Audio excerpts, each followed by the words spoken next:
முடி அடர்த்தியாகவும் நீளமாக வளர்றதுக்கு ஹேர் ஆயில் தான் செய்ய போகிறேன். அது எப்படி செய்கிறாங்க பார்க்கலாம். அதுக்கு என்னென்ன பொருட்கள் தேவைப்படுங்க எடுத்து வச்சுருக்கேன். கொஞ்சோண்டு மிளகு போட்டுக்கலாம், கொஞ்சம் வெந்தயம், கருவேப்பிலை, மருதணி, நெல்லிக்காய் எல்லாத்தையும் அரைச்சி காய வச்சு எடுத்து வச்சுருக்கேன். செம்பருத்தி பூ வச்சுருக்கேன், வெள்ளை செம்பருத்தி பூ வச்சுருக்கேன். இது காஞ்ச மறுக்கொழுந்து, முல்லை, எந்த பூ இருந்தாலும் சரி வாசனை உள்ள பூவாக காய வச்சு எடுத்து வச்சுக்கோங்க.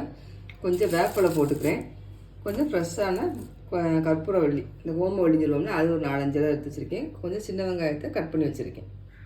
இப்போ இரும்பு வடச்சட்டியில் காய்ச்சும் போது எண்ணெய் வந்து நல்லாயிருக்கும். அதாவது இரும்பு வடச்சட்டியில் 1/2 லிட்டர் தேங்காய் எண்ணெய் ஊற்றிருக்கேன். அதில் வந்து 50 மில்லி விளக்கெண்ணெய் சேர்த்துக்கிறேன்.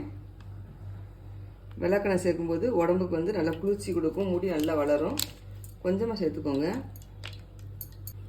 எண்ணெய் இந்தளவு இந்த முறையாக அந்தளவுக்கு வந்தால் போதும். இப்போ கட் பண்ண வெங்காயத்தை முதல்ல போட்டுக்கிறேன்.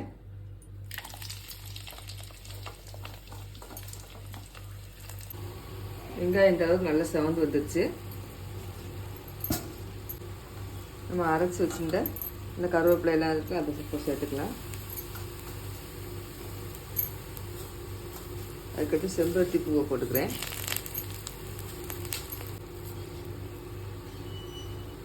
வேப்பிலையை போட்டுக்கிறேன்.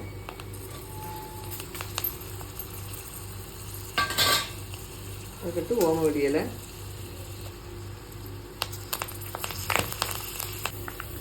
மிளகு போட்டுக்கலாம். மிளகு போட்டு கொஞ்ச நேரம் இப்படி இருக்கட்டும். அடுப்பை சிம்லயே வச்சுக்கோங்க. மிளகு வந்து தலையில் டேண்ட்ரப்லாம் இல்லாமல் இருக்கிறதுக்கு மிளகு சேர்த்தேன். இந்த கற்பூரவள்ளி வந்து எல்லாமே குளிர்ச்சியான பொருளாக இருக்கிறதுனால சளி பிடிக்கக்கூடாது அப்படிங்கிறத சேர்த்துருக்கேன்.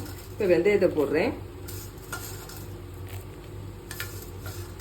இப்போ பூ சேர்த்துக்கலாம். பூவும் கடைசியாக சேர்த்துக்கோங்க. அதுக்கடுத்து இன்னொரு பொருள் சேர்க்க போகிறேன்.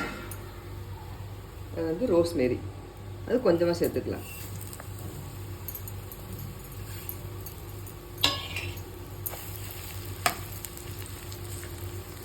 எண்ணெய் ரெடி ஆயிடுச்சு. இது அப்படியே இருக்கட்டும்.